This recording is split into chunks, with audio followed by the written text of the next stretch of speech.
cette table ronde, c'est comment vous avez choisi vos prestataires de cloud, qu'est-ce que vous allez mettre dans le cloud, et comment on négocie un contrat de cloud, et au final, comment on garde le contrôle quand on a tout mis dans le cloud.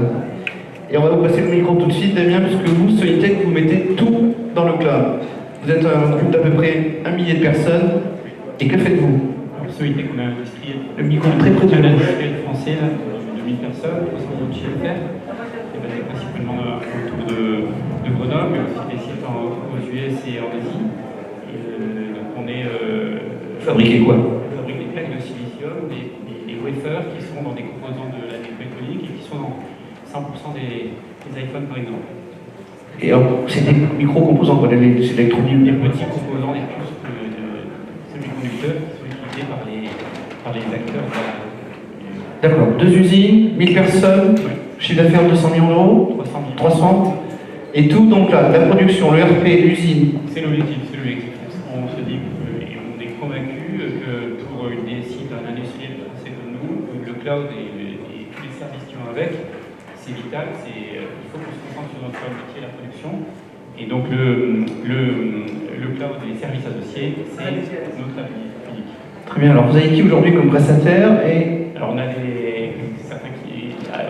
On a AWS, principal. Amazon, donc. Amazon. On a ServiceNow, qui était par là, qui a témoigné sur du PaaS, sur différentes couches. Donc on a Google Apps sur du SaaS, du AWS sur du IaaS, du ServiceNow sur du PaaS. Donc tout ce qui a été dit aujourd'hui, ça nous parle... La bureautique, c'est Google, je crois, chez vous. Google Apps, oui. Pour 1000 personnes. Oui, ça. Bon, et le RP aussi est dans le cloud? Le RP commence par petites touches. Donc on a comme idée et comme cible que le 3RP qui était unique autour de... Alors vous avez un ERP Oracle, un Business Suite. Et l'idée c'est que la seule façon d'arriver à basculer dans le cloud, c'est d'y aller petit à petit, service par service, d'aller dans des solutions SaaS par domaine. Et donc le 3RP il éclate dans les différents services du cloud, différents SaaS du cloud. Très bien. Ok. Horizon, il va être démonté quand, lui, alors 3 à 5 ans. C'est long, parce que autant le cloud, ça, est mature sur certains domaines qui depuis quelques années, autant sur des domaines très spécifiques, ça reste encore très frileux, c'est pas mature. Dernière question, comment vous avez sélectionné tous ces prestataires? Parce qu'il y en avait beaucoup. Alors, combien de temps ça prend? Et quels sont les critères que vous leur appliquez? Alors, les critères, c'était bien sûr les coûts, on en parlait, la maturité des solutions. Ça, c'était un des critères majeurs, mais pour juste rebondir, nous, on est convaincus que la maîtrise du cloud, le cloud privé, c'est contradictoire, c'est pas possible. Si on veut maîtriser le cloud, c'est-à-dire savoir exactement ce qu'il y a derrière, tout contrôler, on va pas aboutir à l'objectif et il y aura une incohérence et on ne va pas s'y retrouver en termes de coûts. Donc il faut laisser faire, il faut laisser courir. Il faut perdre le contrôle. J'ai entendu un soupir. Hein, c'est pas possible. Si on veut garder le contrôle, c'est qu'on va, en tout cas pour une industrielle, une DSI comme nous, on n'est pas. Il faut qu'on s'appuie sur des acteurs, il y en a beaucoup ici, majeurs qui fournissent des services cloud. Donc c'est le cœur de métier, c'est leur expérience. Combien de temps vous mettez pour négocier un contrat cloud?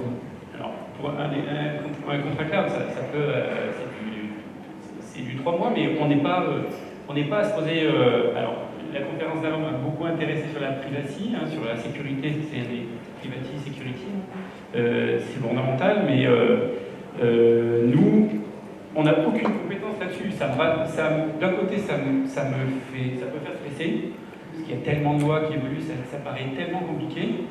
Mais d'un côté, on se dit, nous, encore une fois, industriels, dont le cœur de métier, c'est produire de la plaque, faire des composants semi-conducteurs.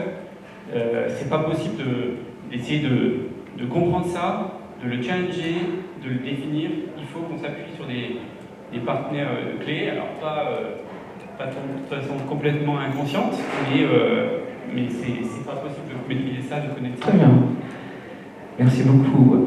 Alors, Constantinos, vous venez juste de signer avec un grand prestataire, on peut peut-être le citer, au mois de juin, il y a 10 jours, un mois. Vous venez de choisir votre prestataire, vous avez mis combien de temps pour le choisir? Nous, on a passé presque un an. On a commencé le projet avant les vacances d'année dernière. On a fait une RFP, on est passé par une 9, je crois, prestataires au début. Candidats, on est arrivé à 3 et on a négocié à peu près 6 mois à la fin avec 2 pour l'aider. Et on a passé de tout ça que Fitzpatrick nous a expliqué, c'est-à-dire toute la batterie, parce que Edenred gère quand même pas mal de choses qui sont, c'est des paiements. Oui, dites-nous, vous êtes présent dans combien de pays, Edenred? On est à 42 pays, on gère, je ne sais pas, en Amérique du Sud, on gère à peu près 50 millions de transactions par mois, alors des transactions financières. Alors il y a beaucoup de data personnelles, même je vous ai expliqué tout à l'heure les parties que personne peut-être a vu que c'est IPA, que c'est quelque chose par rapport aux données médicales. On a une filiale aux États-Unis, on a des données sensibles. Alors il faut passer par tous ces steps, c'est-à-dire pour nous c'est hyper important d'avoir des garanties, d'assurance sur la data privacy qui manage, enfin, qui gère nos données, où ils sont. Tout ce que vous avez présenté en étape tout à l'heure, c'est quelque chose que vous avez eu à l'intégrer. Je suis d'accord que moi, je ne connais pas tout ça, mais après, on a des juristes au sein de l'entreprise. Comme c'est quelque chose qu'on ne fait pas tous les jours, les juristes ne connaissent pas tout. Alors, il faut s'appuyer avec des juristes extérieurs. Et vous avez vu, il y a des discussions qui parfois, ils peuvent durer des heures pour une phrase et la manière qu'on les met, etc. etc. C'est quelque chose qu'il faut faire très très attention. Alors, mais on sait tous que ces contrats ils sont très épais, très longs. Comment vous allez contrôler? Damien dit on ne contrôlera pas. Mais un contrat, vous ne le contrôlez pas tous les jours pour dire qui a fait ça, etc. Mais si vous avez un problème, au moins vous avez une base après juridique pour trouver qu'est-ce qui se passe. Voilà. Mais est-ce que vous allez mettre des gens, je ne sais pas si c'est le cas chez Sfitech, est-ce que vous allez mettre des gens qui vont, je sais pas, mesurer les temps de réponse, la disponibilité? Tout à fait. Ah, mais ça c'est hyper important. Les SLA, les disponibilités, les temps de réponse, pour nous, pour nos applications, pour chacune des applications, enfin, à peu près la même chose, mais pour les applications critiques, on donne des millisecondes pour lesquelles il faut qu'on ait des temps de réponse, parce que, comme expliquaient les présentateurs d'avant, on va au cloud surtout pour les business et pas pour nous. C'est-à-dire, qu'est-ce qu'on demande? On demande que si vous mettez une carte pour payer, notre autorisateur il peut vous répondre et il n'y a pas une queue dans le restaurant ou au supermarché qui l'attend parce que vous passez une carte d'Edenred. Il faut faire vite. Si quelque chose ne marche pas, il faut qu'on soit capable de vous envoyer une notification à votre portable. Il y a plein de choses quand vous allez mettre votre essence, qu'on sait quelle est votre voiture, etc. Faire tous les tests avant de vous laisser mettre de l'essence. Tout ça, c'est quelque chose comme une banque, c'est-à-dire c'est du temps réel, c'est de online, et c'est hyper important qu'on a des temps de réponse, des disponibilités des applications 24 sur 24, 7 jours sur 7. C'est tout ça qui sont dans les contrats. Et que vous avez testé tout ça avec votre prestataire? Tout est testé. Ah oui, tout ça. J'ai un slide comme le monsieur avant qui montre, quand j'ai présenté au commerce, tous les sous-documents par lesquels il fallait passer. Très bien. Et je crois que vous avez eu un gros souci quand même au Brésil sur une carte qui pas au Brésil, au Mexique, on est externalisé, c'est pas dans une solution cloud, c'est dans une solution de colocation. L'année dernière, en juillet, on a eu un système qui était par terre, c'était finalement pas nous, mais comme le système était par terre, la conséquence était que les gens ne pouvaient pas mettre de l'essence, c'était des ambulances, les ambulances qui ne pouvaient pas mettre de l'essence, on a passé à la télévision mexicaine, finalement c'était un truc du réseau qu'il y avait, mais bon, ça n'empêche pas que, voilà, vous êtes exposé. Alors ça c'est un problème d'image, est-ce que ça inclut dans vos contrats? Tout à fait. Comment on appelle des dommages indirects et directs, bien sûr que c'est, et après quel est le montant? Jusqu'à les derniers jours qu'on était presque décidé, qu'on avait un dîner pour discuter avec mon CFO et moi, on a discuté pendant les dîners des montants par an de pénalités qu'ils peuvent avoir. Parce que c'est quelque chose de très important pour les sociétés, parce que via ça, ils font leurs contrats des assurances, et plus ils prennent des risques avec nous, plus leurs contrats augmentent. Très bien, donc on comprend. Alors, il y a plein de choses autres que les parties pure et dure informatiques, c'est-à-dire voilà, sur quel type de serveur, les bases de données, comment on fait les backups, et les continuités, etc. Il y a plein d'autres aspects qu'il faut prendre en compte. Très bien, donc ce qui explique les 9 mois aussi Vous allez contrôler, vous, chez Soitec, parce que chez Edenred, il va y avoir des gens qui vont mesurer toute la journée. Alors, est-ce que vous allez mesurer? Non, on ne va pas mesurer. On a les mêmes outils de monitoring. On a accès à leurs outils de monitoring. Mais moi, je ne vais pas doubler mes équipes. C'est-à-dire, elles nous donnent un service. Je ne vais pas être derrière elles pour voir que c'est vert, rouge, etc. On a la possibilité, mais je pense qu'on va le faire beaucoup plus dans une situation de crise où ne pas avoir 20 personnes tout le temps qui se fait ça. Non, chez nous, on a également des niveaux de service à tenir. Et c'est là, on a des sites de production qui tournent 24/7, 360 jours par an. Et si le système s'arrête une demi-heure, c'est 1 million de perdus, donc les engagements sont forts. Mais pour autant, quand on va vers un AWS ou autre, on va pas, c'est pas là qu'on va rentrer dans des contrats détaillés de niveau de service. On va aller vers des niveaux de service qui sont proposés, choisir, qui sont mutualisés, des types de niveaux de service. Et on ne va pas nous challenger ou entrer dans les détails ou suivre ou monitorer ces choses-là.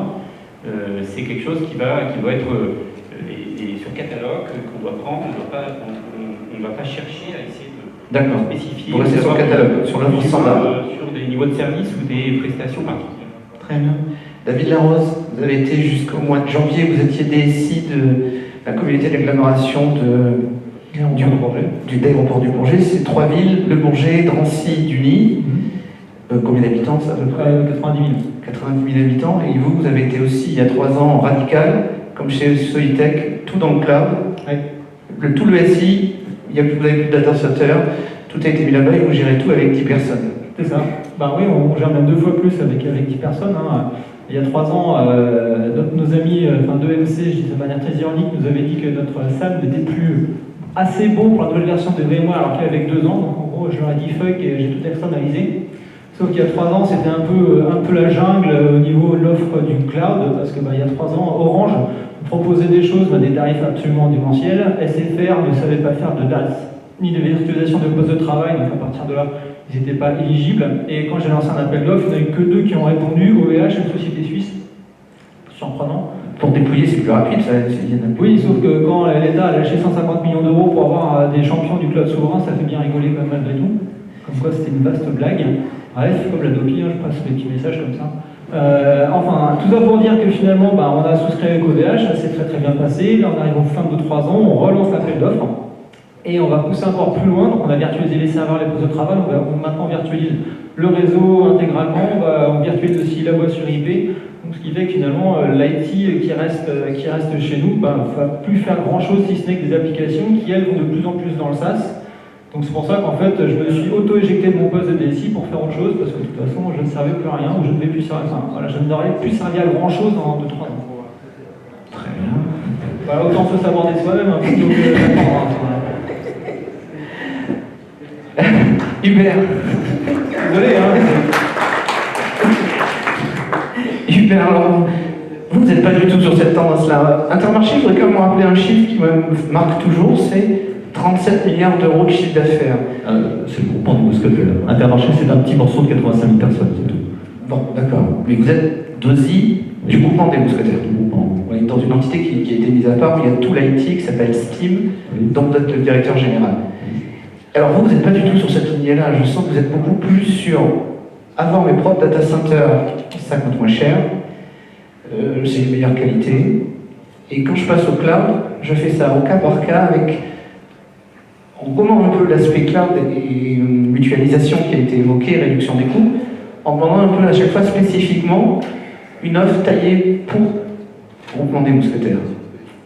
En fait, tout dépend du point de départ. Donc on a, je crois, à peu près 600 applications majeures, 1000 serveurs. On a actuellement 4 data centers, 2 qui nous appartiennent, 2 que l'on loue, et on est en train de construire 2 tout neufs. Tout ça, c'était fait d'ailleurs avant même que j'arrive à ce poste-là.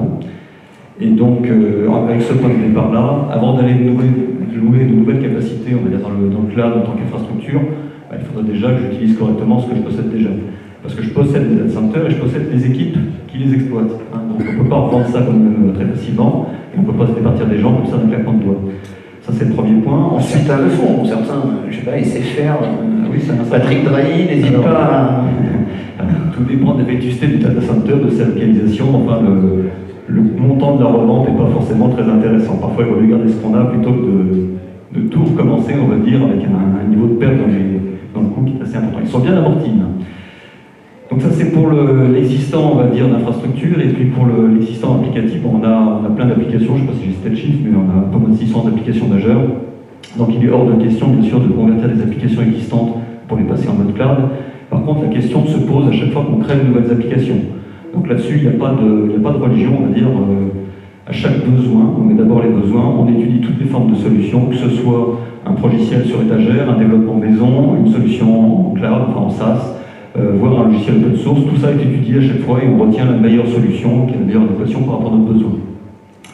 Donc on a quand même, j'ai regardé ça avant de venir, plus d'une quarantaine d'applications qui ne sont pas hébergées dans les murs du groupe, une bonne partie en SaaS pour différents types de besoins. Ce que l'on ne fait pas, c'est ce que certains appellent ici du PaaS, la plateforme as a service, parce que finalement la valeur que l'on crée ou que l'on tire des applications que l'on produit, elle est beaucoup liée finalement à l'exploitation des données, du patrimoine de données du groupement. Et quand on est à l'extérieur du groupe, c'est un peu plus difficile de se brancher dans tout notre paysage associatif, enfin applicatif. Et en même temps, ça affaiblit quelque part les applications qui dépendent d'autres applications qui ne sont pas dans nos murs. Donc en termes de robustesse générale, de disponibilité générale des chaînes applicatives, on ne parle pas d'une application isolée, c'est pas forcément intéressant pour nous. Donc on a une règle là-dessus qui est qu'une application développée sur un PaaS, il faut qu'elle soit plutôt périphérique par rapport au système d'information et presque jetable. Voilà. Et quant à l'infrastructure as a service, là, pour prendre tous ces gros mots, par contre, ce qu'on peut considérer, ce qu'on peut se dire, c'est qu'aujourd'hui, il est quasiment obligatoire de gérer une infrastructure interne en mode cloud, en mode infrastructure as a service. Pourquoi? Parce que finalement, on a des serveurs physiques, on a fait de la virtualisation, et on a encore quelques ordres de grandeur à gagner en gérant tout ça en mode cloud, pour tout ce qui est du commissionnement, décommissionnement, parfois totalement automatisé de ressources, parfois avec des provisionnements d'environnement automatiques, dès qu'on a fait les bons tests de recettes, automatisés aussi, donc il faut aller jusqu'à la mise en production continue. Donc aujourd'hui, gérer des ressources internes dans un mode autre que cloud, ça n'a pas vraiment de sens, et surtout si on veut être compétitif par rapport à nos autres externes. Cela dit, quand vous prenez des applications qui restent hébergées, quel que soit leur endroit, à l'année, avec la volumétrie de données qu'elles peuvent contenir, et que vous faites des petites multiplications, vous vous rendez compte que finalement, ça finit par revenir assez cher hébergé à l'extérieur. Bien sûr, il y a des cas d'usage du cloud qui sont très intéressants pour nous, c'est quand on a besoin, par exemple, de 1000 serveurs pour quelques heures ou quelques journées. Alors là, il vaut mieux les prendre dans le cloud, effectivement, à condition bien sûr que les données ne soient pas trop volumineuses pour faire nos analyses. Mais quand c'est comme ça, c'est un bon usage du cloud en tant qu'infrastructure transitoire. Quand c'est pour laisser des choses qui vont rester là toute l'année, pour moi, c'est presque un non-sens économique par rapport à ce que je possède, par rapport au bonhomme que j'ai déjà, et par rapport à tout le savoir-faire et tous les outils qu'on a mis en place. Oui, une question sur les applis SaaS. Aujourd'hui, vous en avez combien à peu près qui sont... Je ne le sais pas précisément, mais c'est je pense, entre 20 et 40, quelque part une trentaine. D'accord. Est-ce que vous faites des audits précis de ces prestataires, parce que vous êtes quand même assez pointu sur la partie sécurité? Oui. Alors, en fait, on n'a pas toujours besoin de sécurité dans les applications qu'on met en dehors des murs de notre entreprise. Donc, il y a d'abord une analyse de risque. L'analyse de risque peut conclure qu'il n'y a pas de données sensibles. Donc, à ce moment-là, il y a zéro problème d'aller héberger ça n'importe où. Elle peut conclure dans certains cas de figure qu'il y a des données sensibles. Ça ne veut pas dire qu'on ne peut pas le faire à l'extérieur, ça veut juste dire qu'il faut regarder ce que le prestataire est capable de faire. Est-ce que vous êtes plutôt satisfait des prestataires habituellement? Bon, alors, pour être un peu direct, la plupart du temps, je trouve qu'ils ont des compétences extrêmement limitées en matière de sécurité, d'architecture, etc. J'ai eu des réactions assez étonnantes, je vais en partager une avec vous, là, ça va me faire sourire sans doute. Donc ça va, une prestataire qui me dit « Ne vous inquiétez pas, monsieur, je suis très sécurisé, on accède à mon application en mode HTTPS. » C'est très bien, mais c'est pas ça que je pensais. Bon, autre cas de figure, le monsieur qui vient me dire alors que lui, il héberge des données potentiellement tout à fait personnelles et on lui pose des questions de réglementation assez aiguës en ce moment, surtout par rapport au règlement européen qui vient de voter. Le monsieur me dit, vous êtes la première grande entreprise qui nous pose ces questions. Elle me dit, j'ai déjà pour client la moitié du CAC 40. Alors on lui dit, c'est très bien, les autres ne vous ont pas posé la question, c'est leur problème. Nous, on vous a posé la question. Ce qu'on a vu, c'est que dans la moitié des cas, vous avez répondu à côté de la plaque. Dans l'autre moitié des cas, vous n'avez même pas compris la question. Donc c'est plutôt inquiétant. Donc quand ça nous arrive, ce genre de choses, et ça nous est arrivé relativement souvent, ce que l'on fait, on dit, soit on dit au bonhomme, bon, on va trouver quelqu'un d'autre, soit on dit votre solution elle nous intéresse vraiment, mais vous nous paraissez tout à fait incapable de la gérer pour nous. Et à ce moment-là, on discute. Et bien souvent, on est arrivé, alors c'est pas ce qu'on cherche, hein, c'est le pied à nez quand la solution est vraiment bien, mais que le fournisseur n'est pas capable de la gérer de manière correcte. On lui dit, on la veut bien, votre solution, mais on va vous l'acheter en prémax, on peut peut-être même la gérer à distance si vous voulez. On est prêt à payer plus cher, c'est pas un problème. Mais par contre, on ne mettra pas ça en plein milieu d'Internet sur des machines que vous ne savez pas exploiter et gérer correctement du point de vue de la sécurité. Mais encore une fois, c'est pour une sous-catégorie, vous avez vu le distinguo, l'entonnoir que j'ai fait, là, il y a un besoin de sécurité, il faut que le bonhomme ne sache pas faire, etc., etc. Très bien. Constantinos, comment vous avez choisi, pourquoi vous avez sélectionné finalement le prestataire que vous avez retenu fin juin? C'est effectivement de quelqu'un qui fait ça depuis longtemps, qu'il a de vraies compétences. On a choisi ASPE et la présence internationale. Comme j'ai dit, malheureusement, je ne suis pas dans ce cas-là d'avoir que 4 data centers. Je rêve de les avoir. À la fin, j'espère que je vais avoir 3 ou 4 parce que j'ai plus que 40 aujourd'hui. Et alors, nous, notre 40 data centers chez vous? Oui, parce que chaque pays il a son propre salle machine ou data center. Certains sont externalisés, certains sont dans les bureaux. Alors, comme vous avez vu, certaines choses qu'il faut qu'on a, par exemple, pour être compliant, pour avoir PCI, DSS, etc., ça c'est impossible de certifier tous les data centers en Slovaquie, en Tchéquie, en Bulgarie, en Grèce, etc. Alors, on est obligé par le business de les mettre, de faire moindre, de les mettre dans certains qui ont ce type de certification. Et après, pourquoi on a choisi, comme je dis, présence internationale, dont le Brésil, parce que pour nous, le Brésil, c'est le premier pays au monde. Et il faut avoir là-bas un data center, et on a un autorisateur, on a des plateformes très importantes. Le plus grand volume, ça se passe au Brésil. Après, aux États-Unis, Singapour, et Europe, France ou Allemagne, pour des raisons pareilles, de juridique, compliance, etc. Et on avait à la fin, comme j'ai dit, des sociétés, on a choisi Une question anecdotique, HP c'est des sociétés américaines, oui. Le droit qui s'applique c'est le Patriot Act. Oui, est-ce que sur le data center en Germanie, en Allemagne, ils ont... Non, leur data center, c'est à l'île d'Abo et à Grenoble. Et il y a des data centers... Et pour autant, la question est la même, c'est-à-dire... Société américaine, est-ce qu'elle n'a pas, le fait d'être filiale d'une société de groupe américain, obligation de communiquer les datas qui sont à l'intérieur dans le cadre du Patriot Act? Normalement, non, quand on est en France, parce qu'il y a la CNIL et plein d'autres choses. Après, ça, je ne peux pas, je ne sais pas. Donc, ils ont travaillé 6 mois aux juristes et vous ne savez pas? Non, mais je ne sais pas dire 100% oui, c'est comme ça, parce que je sais qu'il y a... On reste dans le flou. S'il y a quelque chose que le gouvernement américain peut demander, je ne sais pas qu'est-ce qui se passe. Très bien. Parfait. Problème de sécurité, David Larose, vous avez des textes spécifiques qui se sont appliqués sur vos... quand vous avez externalisé la data? C'est une vaste blague. Ça fait 3 ans que j'externalise mes données, l'ANSSI n'est jamais venu me voir, alors qu'ils sont censés un peu quand même bosser sur le sujet.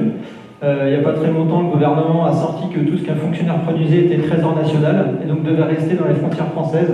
Voilà, vous avez un peu cette magnifique. OVH est français quand même. OVH est français, donc je ne me pose pas la question. En plus, je suis connecté en 2 fibres 10 gigabits direct, donc pour le coup, rien ne sort sur Internet, donc moi je suis un peu tranquille. Mais de manière plus large que ça, justement, quand je vois des fonctions publiques mettre leurs données chez AWS ou Google Drive, etc., là, pour la route, je ne sais pas ce qu'ils vont devenir dans pas longtemps, parce que le Trésor national, pour le coup, est en dehors des frontières, donc il va falloir les rapatrier, toutes ces données-là. Donc voilà, c'est un grand flou artistique en plus, bien sûr, personne ne veut se mouiller pour vraiment définir un cadre légal clair et pertinent, sachant que de toute façon les législateurs ne comprennent rien au cloud, donc à partir de là, faire des lois sur quelque chose qu'ils ne comprennent pas, c'est compliqué, et qu'on veut essayer de leur compliquer, ils disent oui, pour ne pas paraître pour des idiots, mais en fait ils ne comprennent rien quand même. Donc voilà, on est mal barré. Donc en attendant, on avance, et on avance dans le flou. Non, on avance, c'est un sujet, moi je suis en train de mettre toutes les données de vidéoprotection dans le cloud via la connexion sécurisée. Ça fait depuis 3 ans que je discute avec le ministère de l'Intérieur, le ministère de la Défense et tous les préfets qui succèdent à la Seine-Saint-Denis, et personne n'a le courage de me dire, allez-y, ils me disent tous ce que la loi n'interdit pas l'autorise. Et comme c'est pas écrit explicitement que j'ai pas le droit de le faire, donc c'est dire que j'ai le droit de le faire. Mais quand je dis que je vais le faire, ils se sont dit, ah, vous n'avez peut-être pas le droit de le faire. Hashtag l'État français. Pour les data chez Solitech, nous on a eu cette problématique majeure qu'on n'a pas circulé sur le Labs il y a 3 ans. On avait la particularité d'avoir des personnes du groupe Solitech qui étaient réparties sur tous les sites du monde. donc des Américains, des Français, des Asiatiques. Donc on avait toutes nos messageries téléphoniques qui vont autour, avec la problématique si on les met chez Google, il y a le PatrioTac, il y a un certain nombre de choses. Ça a tourné pendant le contrat ou les discussions pendant 1 an, et à la fin on a conclu que typiquement le PatrioTac on était plutôt pour, parce qu'on était pour la lutte contre le terrorisme. Donc le PatrioTac, c'est quelque chose qui est Vous êtes pour, allez-y. Vous leur avez dit qu'on est OK pour vous appliquer vos textes. Et on avait la problématique qui était insolvable.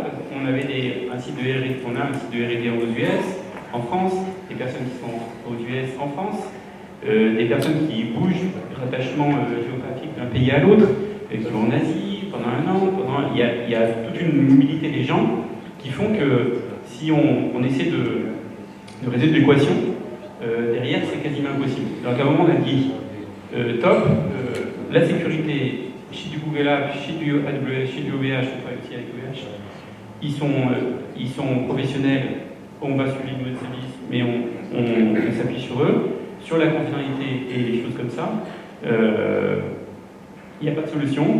Les problématiques PatrioTac et autres, c'est quelque chose qui peut arriver et c'est pas un problème pour nous, on y va.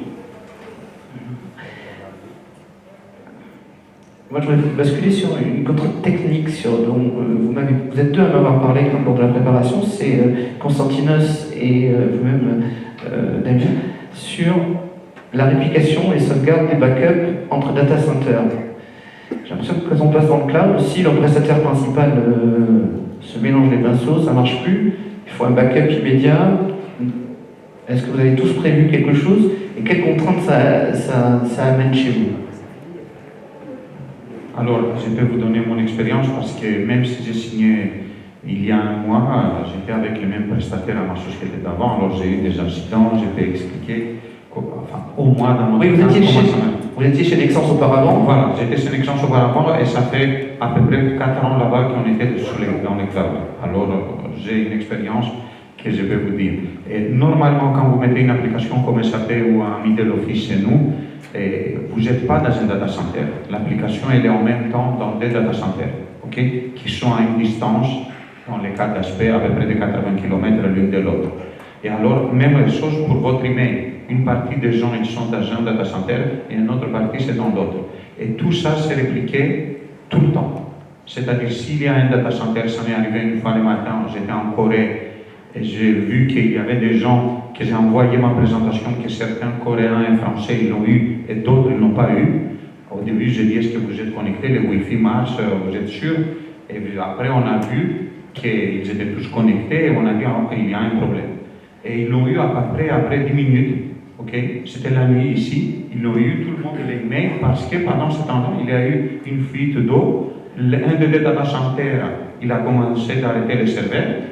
Parce qu'il dit ça ne va pas, il a essayé de dupliquer tout ça dans l'autre data center, alors il y a un boulot d'étranglement, mais l'application, c'était les emails, ce n'était pas dans une application vraie pour voir comment les customer service, etc. Ça marchait. C'est-à-dire, mais ça c'est un prix, hein. On ne fait pas ça pour toutes nos applications, on est sur quelque chose qui est doublé tout le temps, avec plusieurs accès Internet, avec réseau, avec plusieurs accès électricité, avec tout ce qui va avec pour que ça puisse marcher comme ça. Et ça, c'est moins cher si vous aviez vos data centers et tout ça. Et bon, ça dépend de où on parle. Voilà, c'est très important. C'est-à-dire, si vous avez, c'est hyper simple, si vous avez 40 pays qui ont leurs propres data centers, des personnes qui partent sur des serveurs, des personnes qui ont des applications email, qui sont des applications locales, etc., que vous les mettez ça dans les serveurs virtualisés, que vous passez ça comme un service et que vous avez la capacité de se séparer quand sont des prestataires externes ou faire une nouvelle compétence pour les gens qui sont en interne et proposer autre chose, et vous faites toutes les additions, c'est sûr. Enfin, nous on a fait, c'est clair que c'est moins cher. Combien? Moi, aujourd'hui, dans les nouveaux projets que nous avons faits, j'ai pris seulement les choses qu'aujourd'hui on a déjà externalisées, c'est-à-dire les choses qui sont en colocation, c'est Thales en France, IBM au Brésil, etc. Au Mexique, j'ai pris 4 pays, qui sont les plus grands aujourd'hui.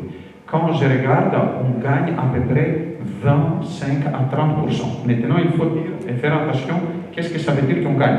Les premières années, je perds de l'argent. Cette année, l'année prochaine, pourquoi? Parce qu'il y a un coût de migration. C'est-à-dire qu'il y a des personnes internes et externes qui vont travailler pour migrer nos applications. Certaines applications, ils vont être replatformées, c'est-à-dire replatformées. Bon, parce qu'ils vont passer, par exemple, si vous êtes dans une application Oracle application, aujourd'hui vous utilisez du matériel Oracle. Okay? Si vous voulez aller gagner de l'argent pour être plus compétitif, mais vous allez migrer votre application sur Linux. Okay? Alors il y a un travail à faire. Quand vous faites tout ça, effectivement, au début, vous ne gagnez pas de l'argent. Mais quand vous faites un plan pour un contrat de 5 ans, vous allez voir que vous gagnez de l'argent dans les... Et je ne prends pas à la fin un moyen de qu'est-ce que j'aurais payé et de qu'est-ce que je gagne, à peu près 25%. Après, il y a en même temps les licences que vous n'allez pas acheter, les matériels que vous n'avez pas acheté, les maintenances que vous allez arrêter de payer. Tout ça, ou les dépréciations des machines que vous avez, des serveurs que vous avez aujourd'hui, que vous arrêtez à investir, tout ça, il faut les prendre en compte. Regardez qu'est-ce que vous avez gagné les dernières années, qu'est-ce que vous allez acheter dans l'avenir, et tout ça, ça vous donne justement un business case que vous pouvez faire. Chez Soitec, vous aussi, vous estimez que c'est moins cher?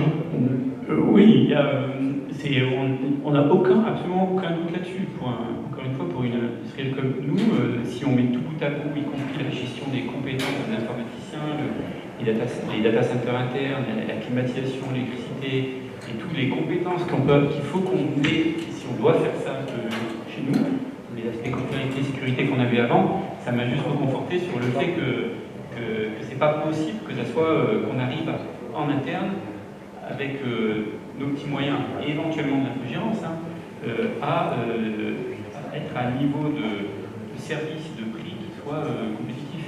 Et nous, on a démarré ce chemin il y a 3 ans. On n'est pas au bout du chemin. On a juste passé les 30% de nos services qui sont qualifiés. On n'est pas encore au bout du chemin, mais on a clairement déjà une rationalisation des coûts significatifs. On est descendu dans notre industrie en dessous de 4% du chiffre d'affaires de l'IT, ce qui est bien par rapport à nos types d'industrie et d'informatisation.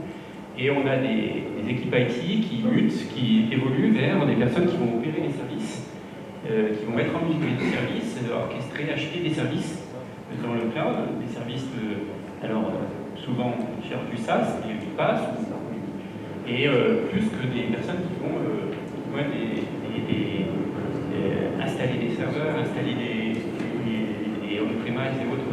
Et on s'est fait la réflexion, ça fait 3 ans qu'on a basculé sur Google Apps. J'entends encore récemment des DSI Ronald qui se posaient la question, est-ce qu'ils allaient acheter une messagerie en SaaS, sous forme de webmail, ou l'installer et s'acheter des serveurs et l'installer chez eux pour des problématiques de sécurité. Ça me paraît totalement surréaliste en 2016 qu'en France, il y a encore des DSI qui se posent ce genre de questions. C'est pas possible. Nous, il y a 3 ans, je ne vois pas comment c'est encore, on s'était déjà posé la question à 3 ans, mais en 2007, qu'en France, les DSI d'un groupe, c'est des groupes industriels du Rhône-Alpes, qui posent encore cette question-là, c'est surréaliste, c'est-à-dire qu'on n'a pas fait cette mutation en France. Très bien. On a le temps pour quelques questions de la salle. Si vous avez des questions auprès de nos intervenants, ce sont les bienvenus. Et moi, je vais vous poser des questions. Quels sont ce qui manque encore dans toutes ces offres cloud? Hubert, qu'est-ce qui vous manquerait dans les offres cloud, à part la sécurité, pour y aller? Quelles sont les limites que vous avez testées, que vous trouvez qui... Non, ça, il faudrait vraiment que ça progresse. Il faut pas commencer par moi, parce que comme je vous dis, j'ai besoin de saturer ce que j'ai déjà. Donc quand j'aurai saturé tout ça, je dois me poser la question, effectivement. C'est surtout sur les applications SaaS que c'est important pour moi. Là, le niveau de compréhension des enjeux pour nous est souvent défaillant, parce que j'ai peu trouvé dans les prestataires qui nous proposent des applications. J'ai pas de compétences d'architecture pour faire une réponse qui convienne à un groupe de notre taille. La dernière fois que j'ai parlé à Bonhomme qui prétendait gérer la logistique de notre groupe en mode SaaS, il nous proposait de planter la moitié de nos bases de logistique pendant 2 jours et de mettre une demi-journée pour décider de passer après sur son plan de secours. Nous, on a pratiquement de tolérance de panne sur ce système. Donc c'est juste inimaginable pour nous. C'est pour donner un exemple. Et dans pas mal de cas de figure, on a l'impression que l'architecture technique est proposée et pas toujours à la hauteur. Alors, c'est pas vrai tout le temps. Il y a aussi des gens qui ont conçu nativement de bonnes applications faites pour le cloud, mais j'en ai pas vu souvent. Souvent, j'ai vu plutôt d'applications recyclées, traditionnelles, portées dans le mode cloud, et ça, c'est pas très extensible, ce qui est pour dire le mauvais franglais. Mais donc, à cet aspect-là, il y a l'aspect sécurité, on le voit parfois, mais ce que j'ai vu beaucoup, c'est pas mal d'éditeurs qui se sont convertis à un coup de baguette magique en mode cloud, et qui donc n'avaient pas non plus bien compris ce que c'était que le métier d'exploitation par rapport à leur métier d'origine. Parfois, ils ont sous-traité. Parfois, c'était vraiment très aléatoire, cette sous-traitance. C'est-à-dire qu'on nous garantissait des choses, et nous, on connaissait les prestataires qui étaient derrière celui qui offrait l'application, et on voyait que lui, il n'offrait pas sur le catalogue le niveau de service qui était proposé par celui qui était en premier niveau, donc c'est toujours assez intéressant. Donc voilà, donc il y a encore un peu de matourisme. C'est marrant parce qu'il y a quelques années, vous m'aviez interviewé, je pense que j'avais déjà dit ça en espérant, enfin en disant que probablement, à une échéance relativement court ou bien terme, les gens auraient acquis ces compétences-là et seraient tous au niveau. En fait, je vois encore un certain nombre de personnes qui ne le sont pas pour l'instant. Mais je parle d'application, je ne parle pas de. Je ne suis pas en train de parler d'Amazon, je ne suis pas en train de parler d'Azure, je ne suis pas en train de parler de ces gens-là. Je suis en train de parler des artisans applicatifs qui proposent leur application en mode SaaS. Constantinos, qu'est-ce qui vous manque aujourd'hui, que vous voudriez, que vous n'avez pas trouvé? C'est surtout simplifier le processus, c'est-à-dire le temps qu'on passe pour se comprendre et tous les temps qu'on passe à discuter, à négocier, etc. Je pense qu'on n'est pas les premiers clients. Je ne sais pas pourquoi il faut commencer chaque fois comme si c'était la première naissance pour eux. Et ça, c'est quelque chose qui est pénible. C'est quand on va, par exemple, à la solution SaaS, prenons Salesforce, vous savez combien vous allez payer par mois et par utilisateur. Et vous avez un certain nombre de data, et après des sandbox, etc. Et vous savez, moi, quand j'y vais et je mets mon application Oracle dans les clouds, je veux que la personne, dans 10 minutes, il me dit, par utilisateur et tel nombre de data, vous allez payer tant par mois. Et aujourd'hui, ça, je suis en train de le faire avec eux. Je peux comprendre que j'ai fait ça pour une application maison qu'ils ne connaissent pas, qui me disent non, nous on va vous donner l'infrastructure, on va surveiller votre OS et vos bases de données, mais le reste c'est à vous. Et là on peut discuter différemment, mais de ne pas pouvoir tout de suite avoir un prix par email et de passer du temps de négocier des gens, c'est tout ça hallucinant. À la fin on va arriver, mais pourquoi il faut commencer comme si ils ne savaient pas qu'un utilisateur par mois ou par an ça va coûter tant? C'est quelque chose que Google propose. Alors pourquoi les autres, ils ne peuvent pas le proposer? C'est des choses comme ça que je trouve bizarres. Je pensais que c'était fait parce que mon premier, le contrat d'avant, je l'ai fait il y a à peu près 5-6 ans. Et je pensais qu'entre-temps, il y avait une maturité du marché qu'aujourd'hui, il n'y a pas autant. D'accord. Voilà. Peut-être autre chose à vous. Non. Après, comme je vous ai dit, simplifier quand même tous les parties contracting, parce qu'eux aussi, ils payent des avocats à New York, Serge, j'imagine, nous aussi, et on perd énormément de temps, parce que nous, étant que société française ou européenne, on a certains standards, on va demander certaines choses qui le savent, parce que je connais d'autres clients français qui sont avec les mêmes prestataires, je les ai parlé avant pour être sûr sur le niveau des services, etc. Mais pourquoi c'est que chaque fois qu'on commence dès le début, c'est des choses que je ne comprends pas. Merci, Constantine. David, qu'est-ce qui vous manquerait ou manque? Enfin, bien que vous ayez mis la clé, vous avez fermé le data center, vous avez jeté la clé, mais qu'est-ce qui vous manquerait? Moi, rien. Juste plus de compétition au niveau des prestataires en France. Oui, parce que oui, ils ne sont pas beaucoup à répondre. Non, pour l'instant, il n'y en a qu'un, donc j'attends. Pourtant, il y a des prestataires ici, nombreux. Je rejoins un peu tout ce que tu dis là, c'est-à-dire que quand vous demandez, moi j'ai que 120 serveurs, 1000 postes à virtualiser, mais rien que ça déjà, je vous ai dit, SFR a dit bah non, c'est pas le faire, Orange a dit oh là, ça va vous coûter très cher.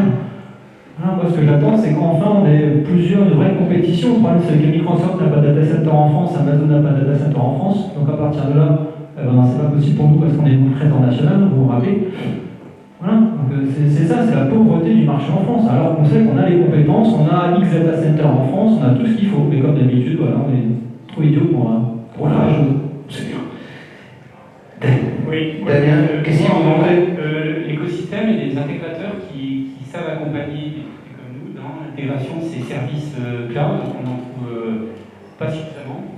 Les intégrateurs classiques qui nous accompagnaient sur l'intégration de l'ERP, d'installation ou même d'une infrastructure, on voit qu'ils n'ont pas suffisamment muté vers des intégrateurs de services cloud ils ne savent pas parler suffisamment web service, API, REST, SOAP, intégration de SaaS et d'APAS.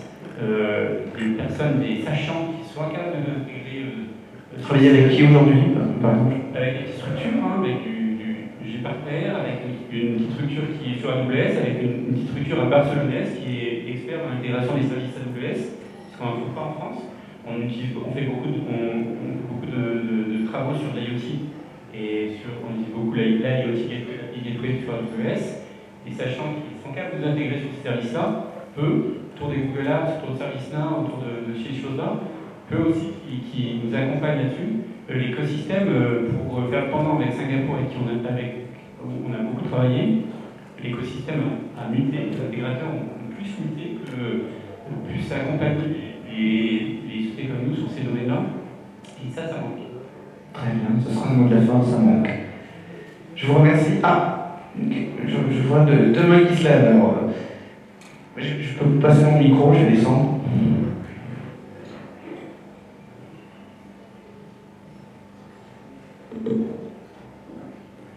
Bonjour, Nathaniel Guex de la société JIT. Il y a une question que j'ai posée cet après-midi dans une table ronde et ce serait intéressant que les DSI donnent leur avis sur la question. C'est que avec l'avènement du cloud, est-ce que les DSI ne craignent pas l'ubérisation de leurs services informatiques? Autrement dit, est-ce que les DSI sont prêtes à accepter cet état de choses, enfin cet état de fait, et comment les DSI se préparent à ça? Bon, alors je commence et après je ne pense pas que notre rôle, c'est de manager des submachines avec les applications et surveiller les applications 24 sur 24, 7 jours sur 7. Un DSI, pour moi, c'est quelqu'un qui est avec les business pour proposer de nouvelles solutions, de nouveaux services à nos clients, à nos partenaires.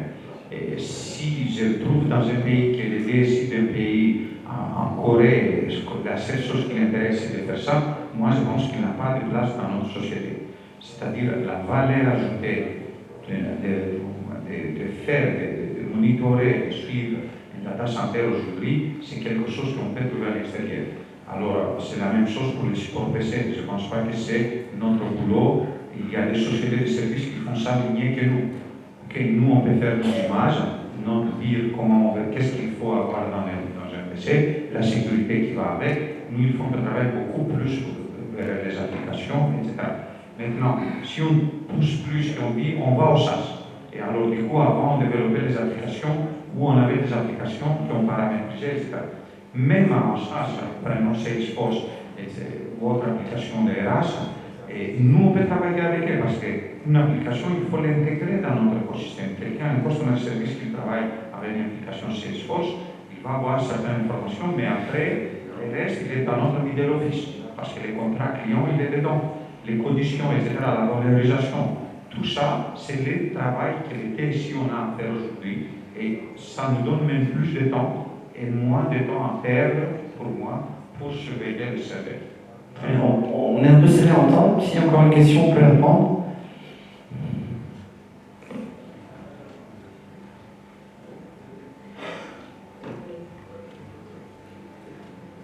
Ça peut mener. En fait, moi j'avais une question sur l'évolution du métier du DSI. On parle beaucoup avec le cloud de la transformation applicative, mais peu de la transformation des métiers.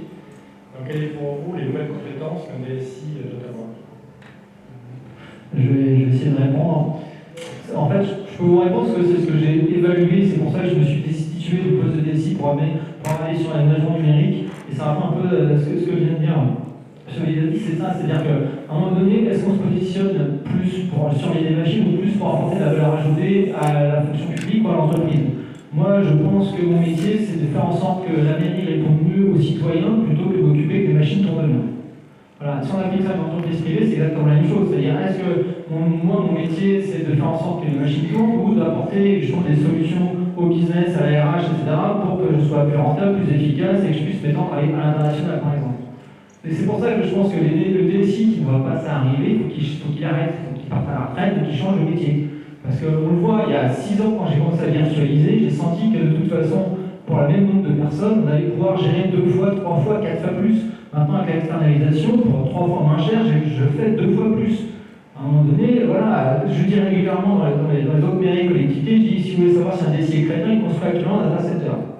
Voilà, c'est très simple. Parce que la personne, on n'est pas payé pour ça, on est payé pour faire avancer les choses, pour expliquer, moi, ce qui me concerne, aux maires, aux DGS, aux députés, aux sénateurs, pourquoi est-ce qu'on fait de l'informatique et comment ça peut aider la collectivité, et pas faire de l'informatique pour l'informatique. Ça ne rime à rien.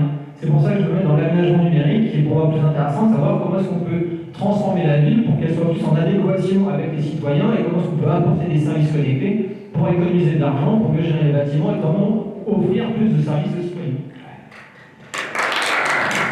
Super, on passe au micro pour la fin. Vous, comment vous voyez l'évolution du métier? Parce que vous êtes, et c'est pas péjoratif ce que je dis, vous êtes plutôt sur une tendance avec des data centers assez standards, vous êtes très proche quand même de la technologie, de la technique. Vous avez un vrai savoir-faire de ce côté-là, et on entend qu'il faut le laisser partir ça. Non, je ne dis pas ça. Ça fait partie des choses que l'on fait, mais on fait bien d'autres choses. On a aussi du conseil métier, on fait l'accompagnement stratégique de nos différents enseignants, de nos différents patrons. Donc la plupart du temps, on ne parle pas de technologie entre nous, hein, ça ne l'intéresse pas. C'est pas ça le sujet de discussion avec les patrons. Donc là-dessus, je ne sais pas si ça a une grande influence sur notre métier. À vrai dire, nous on est là pour apporter les bonnes solutions aux gens. Que ce soit fait en interne ou que ce soit fait à l'extérieur, la question c'est de bien faire ou de bien faire faire. Voilà, c'est tout. On est là pour gérer les risques, pour arriver à faire les choses de manière en bonne ordre quand même, mais pas n'importe comment. C'est-à-dire, on doit choisir les bonnes solutions pour les bonnes raisons, on doit maîtriser le truc, on doit pouvoir ressortir la solution si c'est nécessaire. Donc là, on doit travailler éventuellement l'aspect réversibilité. Les gens qui nous demandent des choses, et généralement une expression de besoin sur la performance qui n'est pas très précise, sur le coût qui n'est pas non plus très précis, il faut la travailler. Enfin, moi, ils n'ont pas forcément tous les aspects de la feuille de coût, donc il faut travailler ça avec eux. Sur ce que ça fait, ils ne regardent pas toujours finement quelle est la couverture ou l'adéquation fonctionnelle de la solution. Sur la sécurité, ils ne posent jamais de questions, ça c'est certain, donc voilà, il faut s'occuper pour eux. Donc vous voyez, tous ces aspects-là, c'est partie des choses à traiter, mais à la limite ça relève plus de la gestion des risques. Ça ne veut pas dire qu'il faut en prendre des risques, hein, on est là pour le faire, au contraire, mais il faut le faire en dedans. Donc voilà, notre rôle, plus que jamais, c'est un rôle pédagogique, et c'est pas un rôle technologique. Par contre, pour nos équipes, quand on est doté des moyens, que je l'ai expliqué tout à l'heure, on a besoin de nos équipes et un niveau technique suffisant, justement, parce que sinon elles ne sont que des passeports pour des sociétés externes. Pour bien acheter, il faut bien maîtriser les choses, et simplement, je voudrais que nos équipes maîtrisent bien effectivement tout ce qu'on achète. Donc ça ne change pas radicalement notre métier, on est toujours dans un métier dont la dominante principale est un rôle pédagogique, un rôle d'explication, un rôle d'accompagnement et d'encadrement pour bien faire les choses. Voilà. Merci, ce sera le mot de la fin. Je vous propose qu'on les remercie. Merci beaucoup, messieurs.